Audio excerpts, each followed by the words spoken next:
What's up, family? It's your boy Sean Nathan, and I am back for another episode of TBB. Every day we just trying to be better.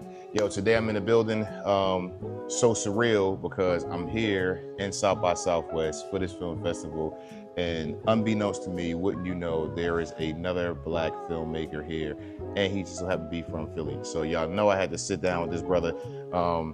He's got a dope film. I'm gonna let him tell you what it is, but you definitely gotta go see it. You gotta check it out. He got to give you his resume because I literally just met him like this week. But what I do know is that he's going to be infamous and his film is going to be huge. So, ladies and gentlemen, without further ado, Pinder is in the building, baby. How you doing, man? How you feeling? How you feeling? I feel great, man. We just had 2 screenings. I think you were at the second screening. First one was Wildin'. We sold out 2 theaters. Second screening, really interesting crowd, like an older crowd, and they just vibe with the movie in a different way that I didn't even think about. We've been going around marketing. Cotton Candy Bubblegum is the name of the movie, by the way. We've been going around marketing this movie, just handing out these flyers, handing out bubblegum all week, and we're like, it's a fun romp comedy, stuff like that. And everyone, you're expecting the laughs, you're expecting people to have like a great time, but there is a heart to the movie that I haven't really been talking about a lot. And it's interesting because the second crowd really latched onto that. And I wasn't expecting that. I think that was the one that I saw, the 6:30 screening. Oh, no, that was the first one. That was the very first one? That was the very first one. Oh, yeah, that's right. Yeah, you came to the first one. So I came to the first one because I thought you guys had screened already. And so your second one, it was the following morning. The following morning. So, a morning crowd is going to be a lot different. Even I was all hungry, you know what I mean? It's like you get an older crowd and they latched on more to the story of the mother and the son. A lot of them had kids. There were people crying at the end of the movie, which I was like, whoa. Yeah, it was deep though. Yeah, I was like, wow. When you found that aesthetic and you paid attention to it, you saw that it was definitely way more surface than just like the let's have fun, let's make you laugh kind of comedy aspect. I was telling a buddy of mine, I'm like, the depiction of how anxiety is, you know what I'm saying? Like in America, first of all, but then like definitely like with a black male, you know? And when I'm not gonna get a whole film where you got to watch it. But what it was connected to in terms of highlighting like trauma, you know what I'm saying, was big for me. And then the most pivotal scene for me was at the very, very end, just that whole discussion of self-awareness. You know what I mean? Like with the mom? No, with the rapper. Oh yeah. Right. So that hit me, bro, because we live in this crazy climate where everybody puts a mask on, everybody's got this facade and no real true sense of self. You know what I'm saying? Like a lot of people pleasing. And the fact that this one character was able to address the other character in a way and say like you have to live like authentically. You know what I'm saying? Like if you don't have this authenticity to yourself, then why are you doing this anyway? Exactly. You know what I'm saying? So those are the things that connected with me. But I want to backtrack a little bit though real quick because you come from where I come from. Yep. So where at in Philly did you grow up? Yeah, so interesting. So I grew up in Upper Darby, but 64th and Chestnut. So if you're familiar with the area, it's literally my house here across the street, Philly. So it's Cobbs Creek Park, right? You know what I mean? And the funny part is, back in high school, I went to Upper Darby High School, big old high school. All right, The homies would always make fun of me. They'd be like, oh, we got to give Jay a ride home. All right, we're going to drive into Philly. Because you're not from Philly, right? Not from Philly, but it's like, across the street. But like the funny part is like, I now know this now. I didn't know it at the time. My parents went to Penn, went to Drexel. They were on the come up, and they wanted to like move to the suburbs, but they weren't allowed to move past like 69th Street. It's like, oh yeah, you can come in, but it's the redlining thing. Like you can move right here. But we're gonna keep you away from all the white people over there. And I never understood that until like actually pretty recently that the racial profiling actually did affect even like where I lived, right? So when I say I'm from Philly, and then the other half of that is my parents would send me, my brother, my sister to my aunt's house. They lived in South Philly. Right, that's night and day. The hood. I was like, where are you singing this? No, absolutely. Are you like, do you think I'm too soft? No, you know what I mean? No. You got to harden up a little bit. I'm like, do I need to? I don't think I need to. Nah, for real. No, well, I know exactly where you are from because my grandmother is on 61st and Sampson. So that's literally where my grandma grew up too. Right. So 61st and Sampson, it's a block over from Chestnut, block over from Walnut. It kind of is like that's like sandwiched by these 2 main streets. well, we lived in the city as like younger kids, and my mom had the same ideas your parents did. Like, all right, I want to get them out the city, so we moved to Yaton. Yeah, And so I went to Penwood East. Yeah, we used to run against y'all in track. Yeah, my brother went to Penwood High for about a year until he got kicked out. He threw a chair at the principal. Oh, crazy story. Anyway, he still had that city in him. Yep. But I mean, I pretty much spent the younger years in Delaware County. Yeah. You know what I'm saying? Yeah, and then we moved to Lansdowne. Yep. Right there. So I went to Armour Elementary, and my mom lives in Drexel Hill. You know what I'm saying? Okay. So she's not even like still in the city. Yeah. But she's on Drexel Hill that it'll take you 5 minutes to get to 69th Street. What's the cross street? Township line. Like if you on Township line, bro, like you right there. Like where that whole Love's is. I mean, Lowe's and the Giant over there. Yeah. So I know exactly what area you're in. Yep. And it can be night and day. Like it's so for my brother went to like this culture shop because we grew up a lot in like the suburbs. You know what I'm saying, in Delco. And then I want to say probably like 10th grade, we moved back to the city. Really? Why'd you move back? My mom, you know, single mom, bro, like that kind of life. You know what I'm saying? Stuff was rough on her. You know, financial issues. For sure. So we moved back to like 49th Street, like 49th and Westminster. Okay. You know what I'm saying? So we like a couple blocks from the bottom, bro. It's a stark difference. Yeah, man. Yeah. Oh, hell yeah. Like being from Delco, moving to the bottom almost, and then having to go to school with like real hardcore like city kids. My brother kind of freaked. I kind of, you know, my transition was cool. It was whatever. My cousin went to the same school. So I know what that's like, dog, coming from there to there. My thing though is like, I want to commend you because there's a lot of folks from where we come from that don't ever leave Philadelphia. Yeah. So when did you leave Philly? Immediately after high school. Okay. Like I graduated. I went to Darby Pitt. High, right? I got a little bit of money to go to Pitt. And Pitt at the time wasn't even expensive. Wasn't that expensive. I don't know what it is now. Yeah. But they had a lot of like federal state funding and stuff like that. It's kind of a state school, but kind of not. Yeah. And it was also far enough away that I felt like I could breathe and be my own person because my parents were very sheltering, which is kind of a point to everything you're saying right there, which is like they were trying to protect me and my brother, my sister from a lot of like these elements and stuff like that. And so once I got out, I was like, wow. So it wasn't too far that I had to take a plane to come home for Thanksgiving, Christmas, stuff like that. But it was far enough that I felt like I could be my own man. At Pitt? And you went to Pitt, okay. Yeah, and Pitt was a city school. So Pitt is in the city, but it's not a big city. Yeah, You know what I mean? my mom went there. Okay, Actually, yeah, So okay. she was trying to get me to go there. I'm like, it's too cold. I ain't doing that. But It is cold. Yeah. It's the second cloudiest city in the country next to Seattle, second rainiest too. Yeah. But like it was a good time. It was a very good formative years, and that's actually where I started. I made a few movies in high school, you know, but like little short stuff like that. But that's really where I honed my directing, kind of like really got into it. So I originally thought they had a film program there, like a film production program. I was like, I got to go to film school, got to do it. Can't afford Tisch, can't afford USC. I get there and they don't have a film program. They have a film studies program. So it's like, oh, you can learn the theory of film and all that shit. And I was like, I don't think it's going to cut it. I need to be hands-on. Right. So I go to the registrar's office to see like what credits I needed to be able to transfer to another film school. And I'm sitting there and homie's sitting there. I think you might have met John the other night. He's from Abington.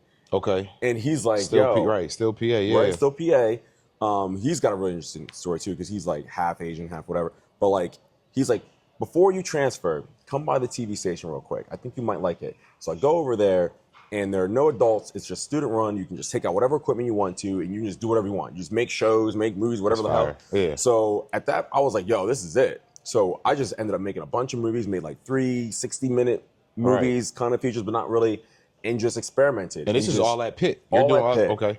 And just got buddies, got people from the theater department to act in it. Yeah. And I would like be running camera. And from there, because I was just hands-on, because I didn't have instruction, I just had to figure it out. Right. And so I'm modeling my shots after shots that I'm watching in other movies. I'm kind of feeling the vibe. I'm the one shooting, and sometimes I also act in it too. So I'd be like, here, take the camera, point it right there. I'm gonna go do my lines, then we'll do the cross lines and stuff like that. And from that, and I also edited the movie too. Okay. So I'm thinking about the edit while I'm shooting it, thinking like, what's the thing that I'm missing and all that kind of stuff. Right. From doing that repetition, from doing that kind of like learn on your own, I think I was able to just kind of craft, like at least start to craft the style. Right. And then from there, I just literally drove cross country when I graduated, hopped in my like dad's 90 Accord, still kind of worked. somehow made it Yeah, all the yeah, way. yeah, yeah. And then just moved to LA and just like did the thing, you know what I mean? What year did you land in LA? 2007. Okay. Oh, okay. All right, cool. So we graduated the same time then. Oh, yeah? Yeah, so I could probably... Yeah, I graduated high school 03. Okay. And then college 07. So I came out of high school 2000. Nice. And I was fast track though. I was ahead of the game. Nice. I graduated high school at 15. Oh, wow. So congrats. So I took a little break and I should have came out in 04. But then I found like my passion for music, for film, took a little break to kind of focus on that. And I went back, like I got to pay these student loans. I'd rather have a degree to go with this bill. Yep. So went back and finished in 07 and then dipped to LA. Hell yeah. Yeah, that's crazy. Yeah. Yeah, first car. Well, I didn't drive. You was That's crazy. I did. I have made the drive though, but it's nuts. Yeah. I'm going over those Rockies like, come on, baby, don't. Don't do it. He's in an Accord too. The 90 Accord, bro. That thing had like 200,000 miles on it, probably. Bro, when I sold it, because I kept it for 5 more years after that. When I sold it to a couple of Mexican guys down in of course. Downtown. You know, of course, right? $750 straight cash. It had 365 or 367,000 miles on it. Still ran. It was just like little things were breaking. Like the window didn't go all the way down all the time. You know, I got pulled over one time and I'm trying to put the window down. The cop's like, roll the window down. I'm like, I'm trying to just not working. He's like, it doesn't work. I try to open up the door. He's like, don't open the door. I'm like, okay. I'm like, talking to the crack. I'm like, just a little crack. He's like, is it? I was like, just look at the car. I'm just like, look at it. You know what's crazy? It ain't working. Is the car probably still runs. Oh, 100%. Well, okay, the Mexicans probably still got it. Well, here's the funny that thing's part. Probably on the street, y'all. Be careful. It was in a high-speed chase. Wow. My boy hits me up, and I'm like, he's like, yo, bro, I think your old car's in a high-speed chase. He took a video of it and everything like that. Everybody knew my car because I had slid into the back of another car during like my first like LA rain. And just slid in the back, and then the other car was fine, but it went up underneath. And it just kind of like dented the hood a little bit, and I never got it fixed. And it was like a miscolored hood too, so everybody knew my car. You could spot your joint. Yeah, you could spot that joint. So it got into a high-speed chase, and it was on the news, and it was hilarious. So I don't know where it is now, but it's impounded now. Then. It's impounded. So you ain't got to worry because they definitely caught his. I guarantee you got caught. They got him. Nah, man, that's fire, bro. So what was that like, man? Because I know my transition from Philly to LA.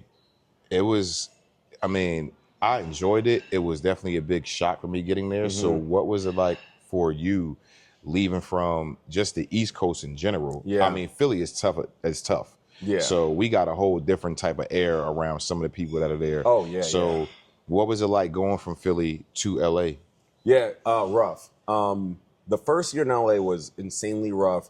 And I did have that buffer at college for sure, but I was still hanging out with a lot of, but half a pit is Philly cats, you know what I mean? So I get out to LA and, I'm used to everybody knowing me because Pittsburgh's not a big city. Right. That area is not very big. Everybody, I was on, putting out movies and stuff like that. I was in those movies. People like knew my face and like, oh, let's go get drinks, whatever like that. Like, I don't get all the time in college. Get out to LA and it's a different story, man. It's a different scene.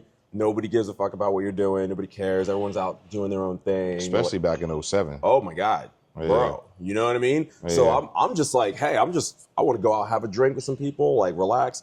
And everyone's like, well, who do you know? What agency are you with? Right. And then like you watch people, they're like, and they'll walk away. Like, you know what I mean? Like, oh, okay. And it just felt so cold. It was hard getting a job. So my first job was actually doing security at House of Blues on Sunset. Wow, really? Which, rip, it is not there anymore. Right. That's a dope job, though. Like, it was great. Yeah. Got to see all the concerts. Got to see Kanye back before he went crazy. Right. Got to see, you know what I mean? Got to see Lil Wayne. Like, Jay-Z came through. That was like when I first started working there. But it was like, it was a job and it paid money. Yeah. I was getting the bills paid. My rent at the time I was living in Silver Lake was $600. Wow. Right? I wish. 2007. That'll never happen again. Never happen again. Never. But like it was still rough. It was hard. I'm a very extroverted person. I like people. I want to talk. I want to chit chat. I don't need to get anything from anybody. Yeah. I just want to chill. Yeah. You know what I mean? Let's watch the game. Yeah. And the funny part is my roommate that I had come out with at the time, he dipped. He couldn't handle it. But he came with you from Philly? Yeah, he came with me from Philly. Okay. Oh no, it's not from Philly, Pittsburgh. Okay. And he was an actor. So he drove out in his car with his best friend and stuff like that. And we drove cross country. And and I drove alone. Oh my God, I have this picture. If I can find out, I'll send it to you. My entire car, it's me, enough space for me, and then everything else in the car is just stuff. Yeah, yeah. But basically, so we get out crazy. here, he dipped, and I was like, no, I know my purpose in life. I know it is to write direct movies, period. Yeah. Like, whatever this pain that I'm feeling right now, I'm going to push through it because that's nothing, that's temporary. Yeah. And I just had to, like, whatever. So, you know, there was some mental health stuff going on like that, but still got through it. And funny enough, the thing that got me was I joined a kickball league. Really. Like as an outlet. Like, as an outlet to yeah. like go play sports. Cause I used to play rugby in college and stuff like that. And I also joined a rugby team out in LA. Okay. And most of the people I end up hanging out with were from Philly. Wow. Like there are a lot of Philly cats in there. That's crazy. All East Coasters. It's a different mentality that people have from the East Coast and specifically Philly. And we were like attracted toward each other. Yeah. I don't know what it is. Like you just kind of know like, hey, yo, where you from? You know what I mean? You can feel it. You can feel it, right? It's like it's a cool vibe, but like it's a little bit like, you know what I mean? I can't even like really explain it, but like I always seem to find the cast from Philly. Nah, facts. I definitely ran into a bunch of people from the East Coast when I first moved over there. Yeah. And I can relate 1,000%. I mean, I had our director for our film that we did, he's from Philly. Yep. He moved out a few months before I did. Oh, okay. So I kind of had some people there. Yeah. My cousin was there, you know, which is primarily the reason I went, you know, because I thought she was famous. She was not famous. And not like that, but it's a misconception though. You know what I'm saying? But coming from Philly, you see things, especially back then, you don't really know yet. Yeah. You know, so she was on this old school TV show called Hell Date on BET, right? It was kind of like one of the first reality shows that BET had. It was like a spinoff because MTV was doing a bunch of reality stuff. They had the Real World. So BET had this show called Hell Date, and my cousin was on it. And I'm seeing her on TV in Philly, and it's like my last year of college. And I'm like, yo, like, my cousin came up. Yep. Like, you on TV, you made it. So, of course, I'm thinking, like, she rich, you know, this day and age lingo. I thought she get into the bag. I'm like, yo, she crazy. So I'm like, I'm out. I'm a piggyback. Got down there, not that at all. Nope. You know what I'm saying? Like, she had only did a few episodes on the show, then they ended up canceling it. She still had a regular job, you know, had a roommate, you know, had to go to work. And I'm like, oh, this ain't all what it's cracked up to be. Yeah. You know, like this is a facade, or this is just a part of the story you don't know. That because you only see surface, really. Right, you only see surface. And for me, I'm like, all right, cool, this is my first cousin, surface lies, like she's on TV. Yeah. I'm thinking I'm gonna come piggyback, like I'm gonna come kill it. If she can plug me, nah, bro, like 07 LA, you got no help, like no assistance. I was asking people where to go for like casting and agents and auditions, nothing. What I will say now, it's not so much like that anymore because people are looking to connect to create. You know what's interesting? And this is what I say about this is actually how we ended up making the movie. I was like, damn, these kids coming up now. They got drones, they got 4K, 6K drones, cameras, They got lenses. iPhones, bro. They got you just do Like, an iPhone. yeah. You know what I mean? Like you know what I mean? When Like, I moved to LA, I ain't had no iPhone. no. Like The thing that kept me at Pitt was they had the first 24p camera, the very first one. I was like, they had just got it. It was a DVX 100A or whatever, and I was like, oh, it looks like a movie. You know what I mean? Because if you don't know, for everybody back home, back in the day, the only thing you could get for a prosumer or consumer camera was a 30-frame camera, basically a camcorder. And that meant everything looked like video. Everything, you couldn't get that organic that movie film feel. Movies are made at 24 frames a second. They made this camera that was 24 frames, and it changed the game. Then it was just like off from there. Then it was like the Canon T2i from there. And it was just, so nowadays, you got the equipment, no excuse. You have the community because the YouTube has blown up so much. Say what you will about Instagram. I delete it every now and then. I re-download it for this. Same. It's the way to connect with people. Oh, you can now see what they're doing. See their headshots. You can see what they're acting in. You can see what filmmaking stuff. The connections are there. Now it's really like no excuses. Up to you to put together your own bread. Like you got to do it. So, but back in 2007, it wasn't like that. You ain't have none of that, dude. Nothing. Like it was what you had to either be in front of somebody, you know, have a good connection, good contact, word of mouth. You know, those are the days of like composite cards. If you're like acting, and I mean, composite cards are still around. They're still good to have, like in the trunk somewhere. But nobody's really asking for them. You might have one digitally, or they're going to say like, yo, what's your gram? I'll check your photos out on there or something. But I mean, the wave has changed so much, which is why, one, hats off to you, bro, that you even continue to follow like that journey, because a lot of people stop. You know what I'm saying? They get scared. Like, how long did it take your boy that moved down with you to leave? Like, how long did he last? Oh, a year. Until the end of our lease. Okay. Yeah, when our lease was up, he was like, I'm out. He's out. He was like, I just can't do it. And now he's a nurse, I think. Wow. Which congrats to him for doing it. But back in Pittsburgh, or? Back in Pittsburgh. Okay. Yeah, with like 3 kids and I ain't gonna front, bro, like that. That's the life that scares me. Yeah. Like, I'm terrified of that. Yeah. You know what I'm saying? Like, but that's why you're still doing your thing, because that's the scary thing. For him, staying in LA and trying to do the acting thing without any plan, without any sort of like, you got a support system. Yeah, support system. Yeah. Like, that was scary to him. Yeah. And same with me. The scariest thing in life is not doing the thing that I love. And it's like, if I can't be writing and directing, I don't know. Life doesn't work. You know what I mean? It doesn't compute. So you never went back? Never. I mean, I go back to visit. Right, but I'm talking about never back to move. No, couldn't do it. This, like, LA is home. Yeah, no, hell yeah. You know what I mean? I tell people that I only really claim 2 places, and that's Philly and that's LA. It's Philly and LA. And I'm not 100% detached from Philly. Yeah, because home is where the heart is. You know what I'm saying? So it can be wherever I plant my feet at. But and my fam is still in Philly. Yeah, but only 2 spots I claim though. Yeah, you know what I mean? Because I mean, LA grew on me. I grew on it, and I was like, nah, this is home.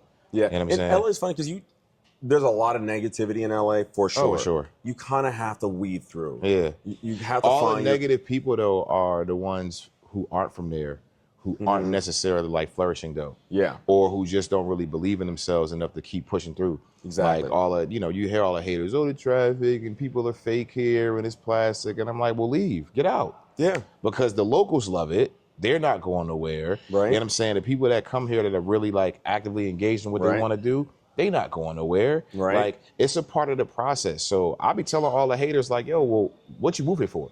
Yeah. Like, you really only pissed because you're not making it. That's right. And you're not making any traction. Because if you were booking auditions, hitting gigs, meeting your friend circle, finding like your sphere of influence, you'd be like, oh, I'm chilling. Exactly. You know, it's the ones that have the bad experiences that want to internalize that to make people think outwardly like it's not them, it's everything else. It's everything else, but I mean, it's you. It's always you. It's you. The world only exists, your world only exists because you exist, right? So it's definitely you. So it's like, if you can flip your mentality, you can make it happen, right? Yeah. But like, it does take time. So what I always tell people, I was telling some cats the other day, these young girls at Columbia College, they were like, oh, we wanted to pick a filmmaker to talk to, have like a drink with. I was like, 2 things. One, just fake it till you make it. You have to lie to yourself a little bit. Could I have made this? I don't know. I don't know what's going to happen after this either. Right. Maybe nothing. Maybe something. Maybe everything. Right. Maybe all of my dreams come true. But that's really up to me. Like, no matter what. And so I've got a manager now. I've been in meetings in Netflix and all these other companies and stuff like that, like big major companies. And they're all very excited to read. But the next project that I have going that we're going to go out with when we get back. But maybe they don't love it. I don't know. We have no idea. Maybe they do. Right. The thing is, you just have to keep grinding, because there's nothing else I could ever possibly do. Yeah, and so I will lie to myself until I get that real cheddar. You know what I'm saying? Like, and it's not even a lie for me. Like, I understand what you're saying 1,000%. Yeah, I wouldn't even call it a lie, bro. That's just like supreme confidence. Yeah, you know what I'm saying? Like, God gave you a vision, and you took that vision, wrote it down when you started writing the script. When you wrote the title of the film, that was it coming to fruition. You know what I'm saying? When you wrote line by line, it just continued to develop. When you did the casting calls, more development. When you picked the camera up and y'all set your shooting schedule, like more development. And now I got to see like the final product of it. So it's not even a lie.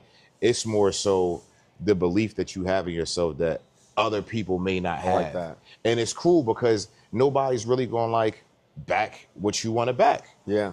Like, your project is your project. Yeah. Like, this show is my baby. Like, my show is my show. Yeah. I grew up with this, I didn't grow up with him, but I had this one boss back in Philly, Dr. Nathaniel Williams. Shouts to you, Doc, because you was fire. Did a lot for me, but he used to have this line, and he would say, your emergency is not my emergency. Meaning that if I need you to do something. Like, let's take this interview. Like, it took me like 2 or 3 days to get with you. Yeah. But it's cool. The show for me was my emergency. You got a lot of other stuff going on, meetings, checking in, checking out, meeting people, cast stuff. My emergency is not your emergency. Yeah. So Damn, I like that. So I can't get upset if you're running late. Yeah. Or if you can't make it, or you got to reschedule. Yeah. Because this is my thing. So I live my life by that, realizing that other people's like, so what's important for you? Like, if you want to have this meeting and they set it up, but the sales rep is, yo, Jay, I can't make it. And it's like, you're going to be discouraged. You're going to be like, man, that's crazy. Like, I thought we had it set up on the books, but your emergency to have that meeting may not be his emergency. That's amazing. Which, by the way, having gotten the manager and then he sends me out in these meetings they're called water bottle meetings or like whatever. You are finding out what they're looking for and then they find out what you're working on. I've had I've had like 10 meetings or something like that. Great people. Everyone's very encouraging. But every single one of them has been rescheduled. Every single one. And my producing partner, every now and then he'd be like, oh, damn, we're scheduled again. I'll be like, don't even trip. Like, it's like this is Netflix. Right. They have production meetings that come up. They have movies that pop in. Like, I don't even like, it doesn't even matter. Like, I know that like maybe I'm small fries to them or maybe just different, right?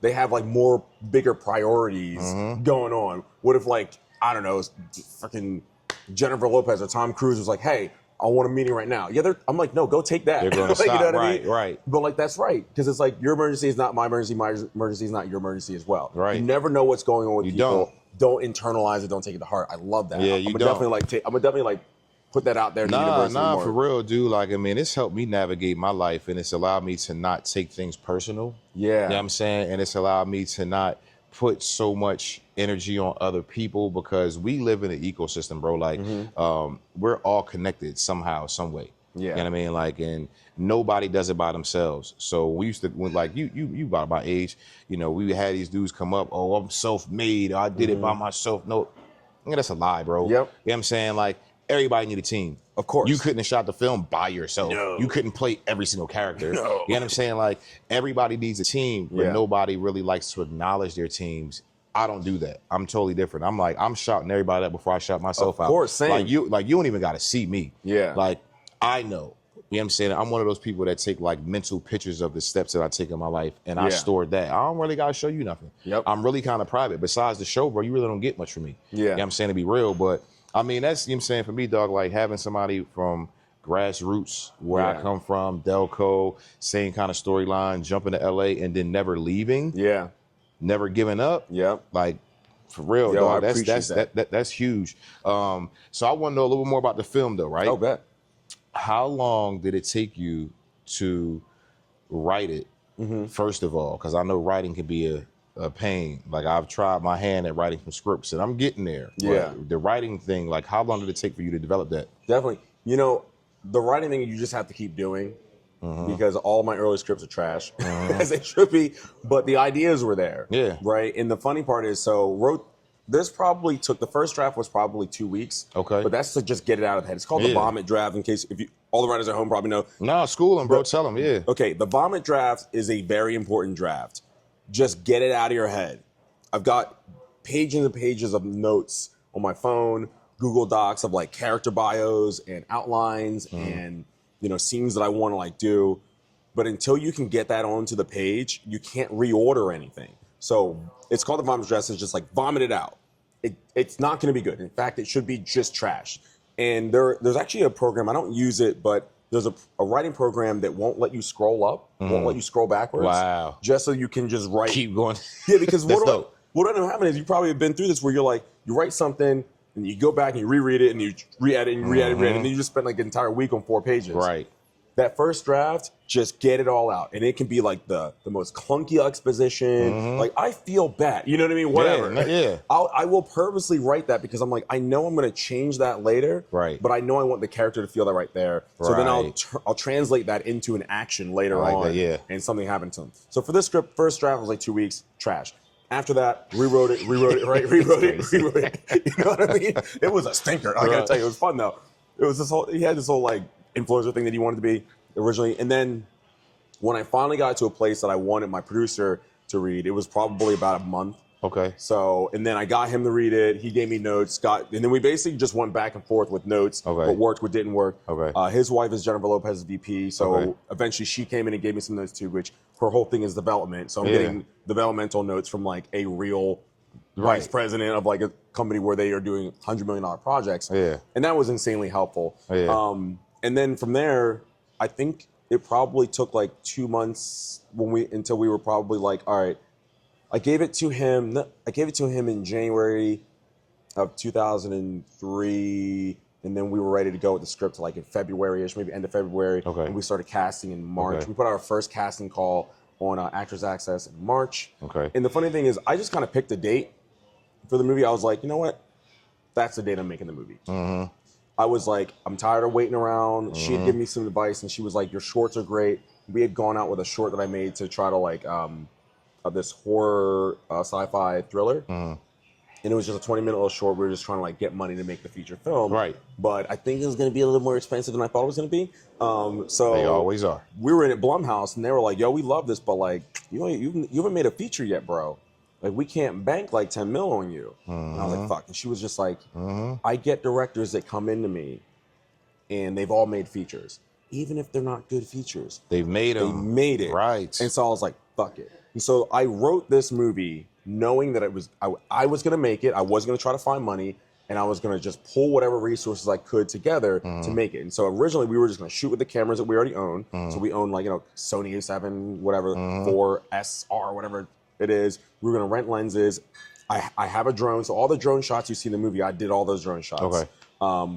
We have a gimbal. We got the Ronin, whatever number we're on. I can't remember.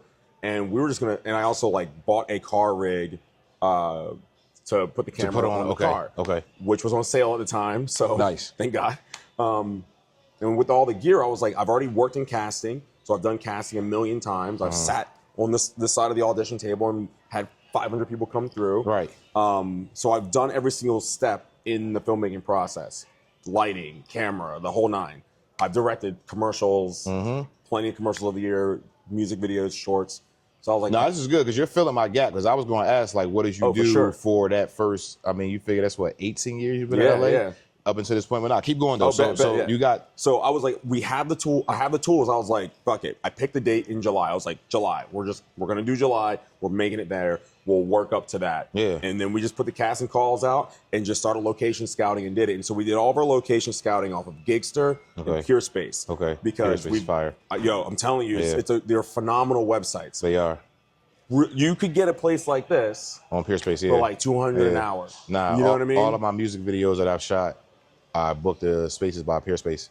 It's an amazing. I don't think they had that in 2007. My God, that's what I'm saying. Like anybody watching this right now, I'm telling you, if you're a young filmmaker, start small, do a 5-minute short, 10-minute short, 20-minute short, whatever.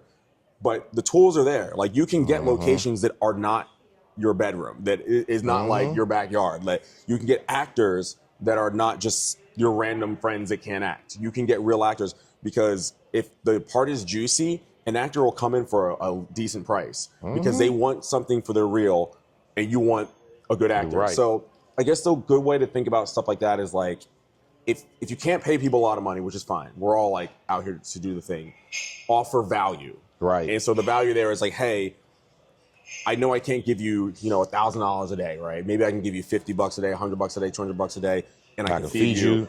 Right, you gotta feed people right though. That's something you gotta feed people right. You gotta feed people right. But like the food is huge. don't want them going like, oh, I'm hungry. They can't remember the lines if they're not eating, right? But the value is you're gonna get a juicy script and you're gonna get footage that looks great. It's gonna be lit well, and you can have it for your reel. Please give them their scenes for their reel. Just don't post it online until they're ready. But like they can post on Actors Access. So like with all that stuff, we went through. Cole's the greatest producer in the game. I'm telling you right now. Like this dude put this thing. We both produced it together, but like he pulled in every like favor, every aspect. This dude was on the grind with me 100%. People always say like no one will love your project like your baby like you. That is a lie. My team loves this project like it's their baby. Every single person. It's like me and Cole, like that's like this whole thing is like, even though I'm the writer, director, and producer, he's a producer. This is out. It's both of ours, baby, right? He will promote it. He will He will promote me 100%. We ended up on Good Day Austin talking about it because he wanted to get the word out there about it. So if you can find a partner like that, find them, keep them. They're like, it's worth the weight in gold. You know what I'm saying? Yeah, when you got that kind of team that, you know, understands the vision and they want to partner with the vision and they have just as much fuel for it as you do. It's crazy, right? And the whole time I'm just like, even with the actors and the crew that came in, and the crew came in really low too. You know, we did a lot of deferred pay.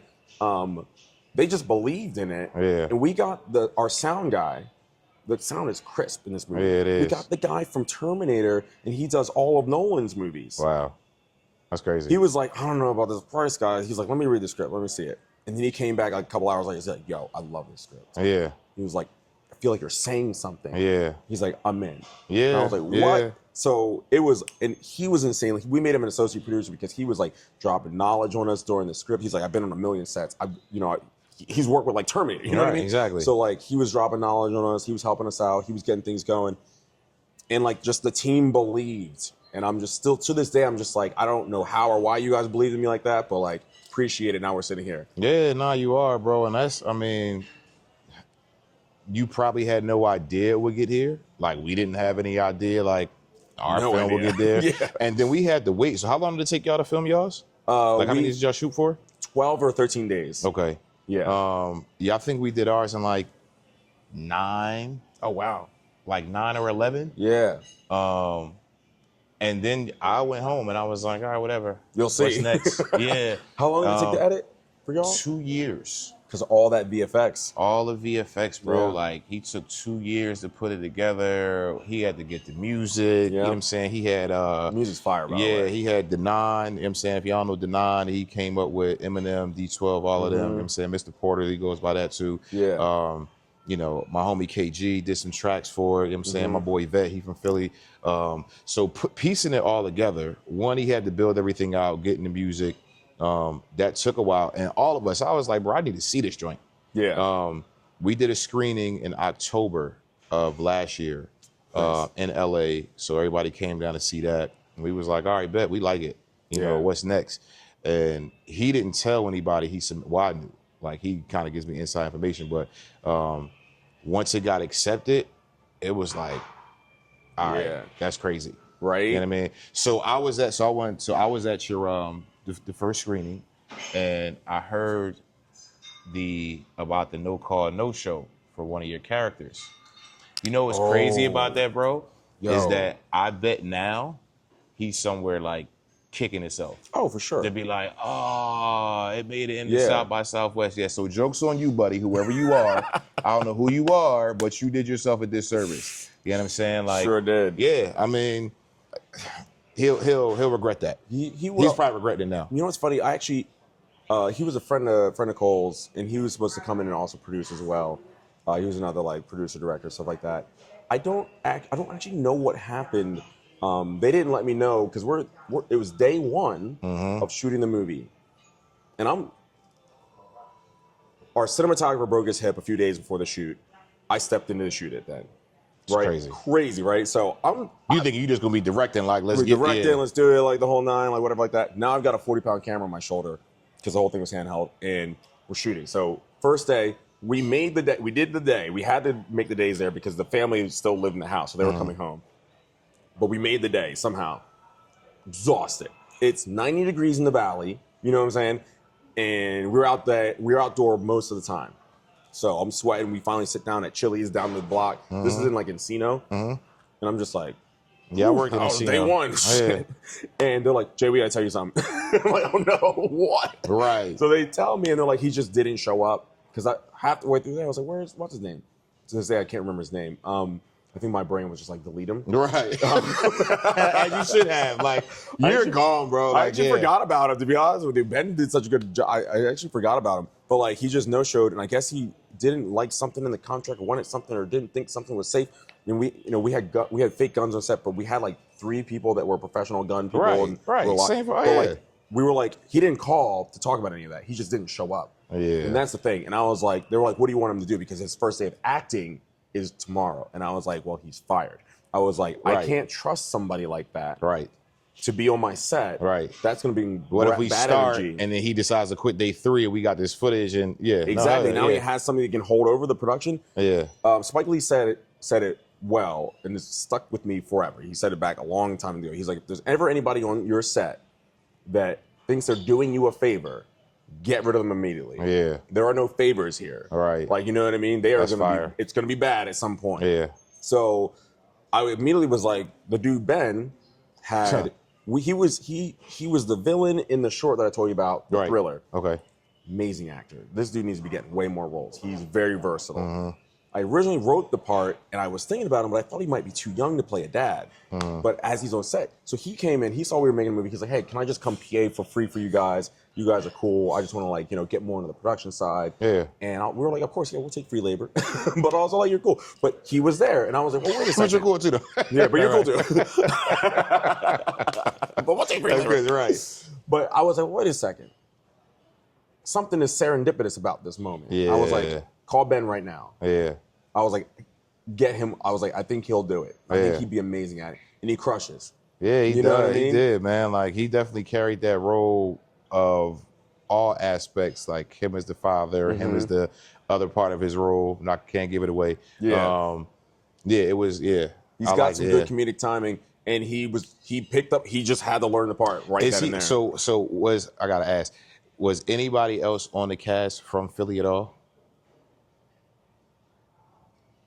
R. Marcus Taylor is not from Philly, but he lives in Jersey now. Okay, so he's close.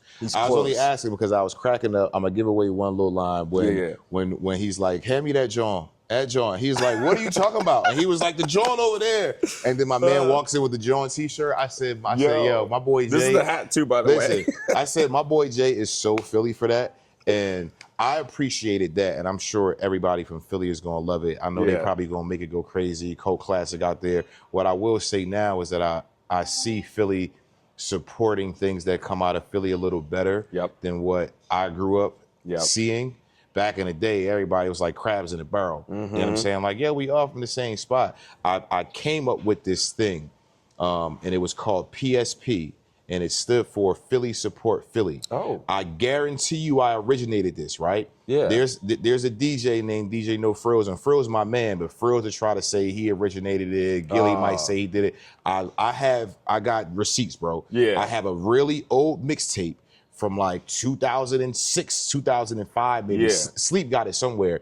And I had t-shirts made with the PlayStation sign. Yeah. Because I'm like, the problem in Philly is that nobody was supporting anybody. Yeah. So I remember being at Unity Day.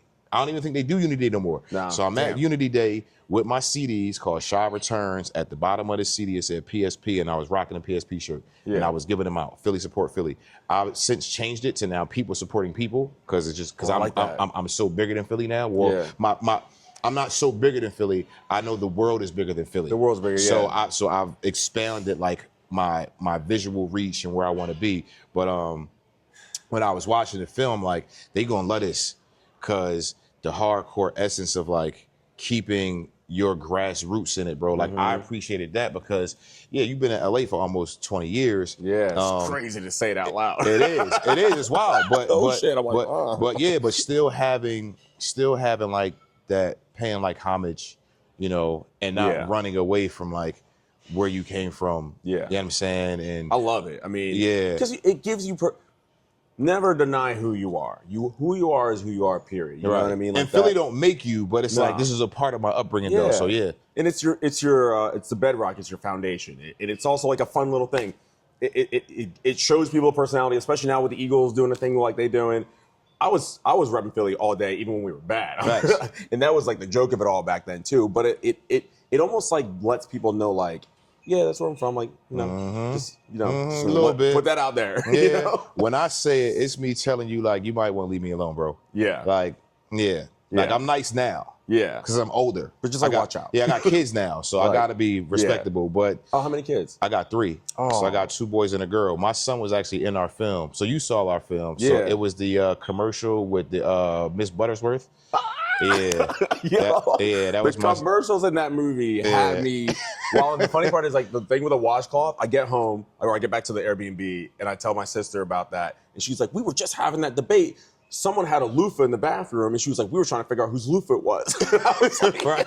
Because they give you washcloths here. Nah, he came out, man. He did that. So, but I get it. Like coming from back there, I still have like that rough Philly exterior when I need it. Yeah. When I've learned to turn it on and turn it off. Yeah. Like I got a homie, bro. He still lived there, and he older than me. I was always the youngest person in my bunch, which is crazy because I feel like I'm like people's OG now. Yeah. But I'm still got other people that's older than me. You know, he Philly through and through, and I feel like sometimes like, bro, you gotta drop that bravado. Like, you know, the world is bigger than where we come from, bro. Yeah, it's not bigger than down the street. Not everybody is out to get you. They not. In fact, yeah. most people are not out to get you. They're really not. Yeah, you know what I'm saying. But otherwise, society wouldn't work. Yeah, no, exactly. But I mean, it's like you said earlier, though. Like it's how you view things. Yeah. You know what I mean? Like, and you got to put life in perspective. You know what I'm saying? So if you can change your view about where you come from, and you don't make it define you. Like, I've met people from Philly and different cities and states, and they just, oh, we from Philly, bro. And I'm like, calm down, nigga. Like, you hype, bro. We not there right now. Right? Like it's all right. It's all right. So like we're not even out, like we're not even watching like anything. Like we're not at the bar. Like it's cool. You know what I mean? But I mean, dude, like you being here has been inspiring for me, you know, to keep going because we got to keep going. So I guess to kind of wrap this up, I told my man making South by Southwest for me is like being hood famous. You know, it's like a hood rich come up. Oh, shit.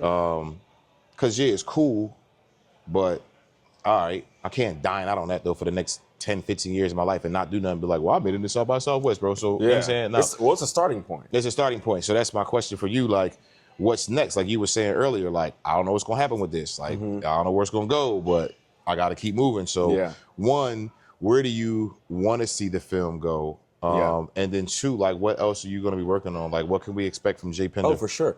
So, I mean, first off, I would love it if it had a little theater run. That's always been like a pie in the sky dream, and I was always like, oh, it'll end up on streaming somewhere. At the worst, when we were like thinking like, oh, we're gonna shoot it with like our DSLRs and stuff like that.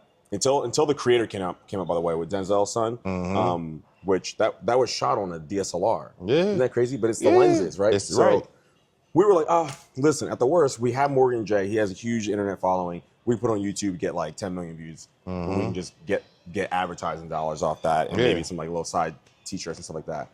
Now your marketing was crazy, by the way. So I had a marketing company for a minute where I was directing commercials and stuff like that. Yeah. So I'm always thinking about like who the audience is, who am I marketing this to, who am I writing this for, and stuff like that. I was fire. Y'all was all over the place. Yeah. 100%. Like, you have to think about your audience while you're writing it. Yeah, hell yeah. So, like, at the worst, which is, by the way, that's not even worse. That's cool. That's good. Like, you can make people make millions of dollars on YouTube. Yeah, you make, right. Now we're like, we had got a sales agent. He's so, like, he's like, it's like an indie movie, but, like, it looks like a studio movie. He's like, I don't know how you shot it like a studio movie. I was like, I don't know how either, but we did it. Total sidetrack. We shot during the strike, during the actors' strike. Wow, really? We were so low budget. They were like, "You're fine. You can use SAG actors if they're willing to do it. You can negotiate your own thing." And through that, we were able to not only get actors at a great rate who weren't working at the time, so our Marcus Saylor wouldn't have been able to do it. You know what I mean? Morgan J wouldn't have been able to do it. We also were able to get all of our equipment. We paid for one day out of all the 12 to 13 days. That's so crazy. We got 2 Red cameras. Our second AC, our first AC was like, okay, I know you guys want to shoot with these DSLRs. He's like, but I guarantee you can call any shop right now. They've got cameras sitting on shelves and they'll just give you a deal. So we went with Burns and Sawyer. Shout out to Burns and Sawyer. If you're in LA, you need a rental company. Burns and Sawyer, they're the nicest people. They will work with your budget. They will work with you. They will get it done. And I'm telling you, like, you have to go with Burns and Sawyer. It was a very easy process. Yeah. They were like, do you need lighting? Do you need grip equipment? We're like, yeah. They're like, all right, tell us what you need. We'll put it in the package. Yeah, because they weren't making no money anyway. Exactly. They're like, yeah, we want to link up with filmmakers. We see what you're doing and stuff like that.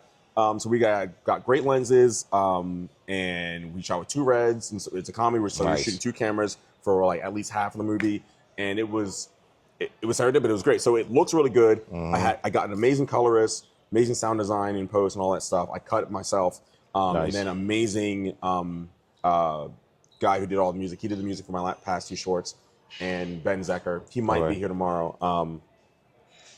And it just came together. So now it's like, it feels like a real movie. Every time I watch it on the screen, I'm just like, damn, this. Yeah, I did that. Like, this, like, crazy. yeah. I'm like, oh my God. So there are avenues where it could possibly do like a short little like 1 week or 2 week theater run. There's also this thing called Gather, which I highly suggest everybody look into. It's an amazing platform where basically you can take a movie right now. Like, it's like you guys should look into this too if you want to do a quick little theater run before. I'm taking mental notes, being I have not heard about that. Yeah, it's Gather, Gathr, no E. Okay. Basically, what you do is you have the movie and you're like you have your fan base. So you either advertise it, you build your fan base, you get your email address, stuff like that, and then you can do it in any city at any movie theater. You can do AMC, stuff like that. And basically, what you can do is you book the movie theater 2 months out, and you say, for instance, this is what the dream would be to do for us.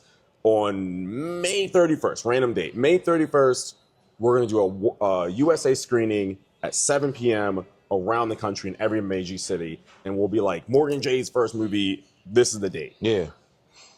Pre-sell the tickets. Yeah. If you don't pre-sell a certain amount of tickets, you pay nothing. Wow, really? If you sell over that, the theater is now yours. You now own that theater. Right. They get a cut, you get a cut, everybody gets a cut. And that's it. So it's a no, like you're not putting up any money. Right. You don't have, there's no risk on that side. The risk, I guess, would be like, maybe YouTube ads, like advertising the whole thing. Yeah. But like, so. We sleep, I'm on that. I got you. You know what I'm saying? Yeah. Like, look at Gather. Yeah. It's we had a meeting with the company like a couple weeks ago, and we're like, this is a thing that exists. They've existed since 2013. That's crazy. We on that. There's so many avenues, bro, I'm telling you. And so another thing really quick, I casted this movie. I didn't know who Morgan J was at the time. I wanted to cast a bunch of smaller roles with influencers, people that wanted to get into bigger roles, get into a feature film, but they already had following. So we had a couple of the girls, like the girl that the kid's fawning after. She's got like 40 million followers between her and her family, stuff like that. We wanted to use their marketing potential to, one, again, it's about giving value. So she wanted to get into a movie, get bigger roles, get her acting like really going. And I'm like, great, we want somebody with a reach. Right. Everybody wins, right? Right. So now with Morgan J blowing up like the way he did, we can now also bring that up too. And so we can now, if we go the Gather route, we can use that to be like, I can cut 15-second, 30-second trailers for each of their fans. Right. Target their fans and be like, go to this movie on this date. Yeah. You know what I'm saying? That's dope. And so if those movie theaters start booking up 2 months in advance, a month in advance, and we're like, I guess we'll add more screenings. Right. And now suddenly, our little movie that cost, I can't say the budget, or it costs a very low amount of money, can suddenly turn a big profit before it even gets sold to a streamer, or they've actually worked with streamers and stuff like that too. Gather's actually doing a Fox deal right now. You know what I mean? And then it goes to streaming. That's probably more leverage if you already have numbers being like, it's been viewed in these theaters and they've sold out, so you might want to pick this up and go ahead and put some zeros on this check. Exactly. Like, throw a couple more zeros on it. You know what I mean? I got a big cast, but we got big people pay for it. Exactly. Yeah, there's a demand for it. This has always been about create the demand. Exactly. What is that thing? What is everybody talking about that thing? I have to go see it. That sort of thing. Well, that's how y'all were around town, bro. Like everybody kept saying, like, you see this? You gonna see this? Gonna see this? And I'm like, his marketing is nuts. You must go for it. Like y'all were highly sought after. I definitely heard y'all film out of a lot of people's mouths before I even got a chance to sit down and see it. So you did the right thing. I appreciate it. And then in the future, so I'd written a project called Viewer Discretion. I've written this project before, before, and that's the one that we had gone out for, and ended up at Blumhouse, and then, they were like, you haven't done a feature. That was a short. That was a short, but I had written the feature for it. Okay. So the feature was done for that. And I have to admit, now having done a feature, I know why they were like, we don't know if we can bank on you. Yeah. Making a feature film is a fucking beast. Yeah, it is. Even if I wasn't doing any of the producing, even if I just showed up to set and just with my script and that's it, but like that wasn't the case here. I was like bringing cast to set and stuff like that. You know how it is when these low budget things. Even then, it's creatively, it's so much more of a beast because you have to track a lot. You have to know what to put in, what to take out. Okay, we're shooting out of order. Right. His face, his emotions need to match.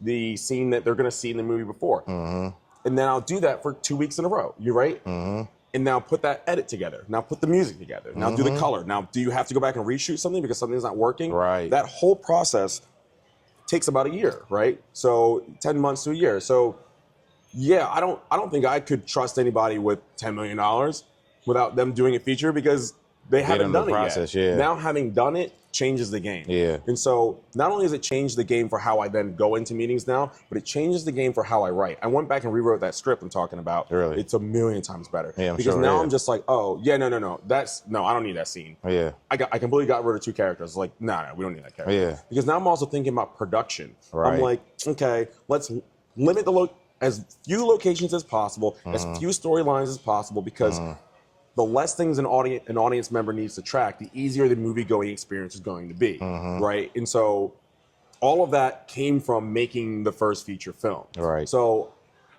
anybody at home right now, even if you're like, I just want to make something like that, fuck it, make a $5,000 feature film. It doesn't even have to be glitz glam. You don't need like a giant crew sound. It can be poorly lit, but doing it will help you like be able to navigate story at a longer form. It's because everything is like 15 seconds, 20 seconds, 2 minutes now on TikTok and stuff like that. And that stuff is great. I love it. Trust me, I've been scrolling. Right.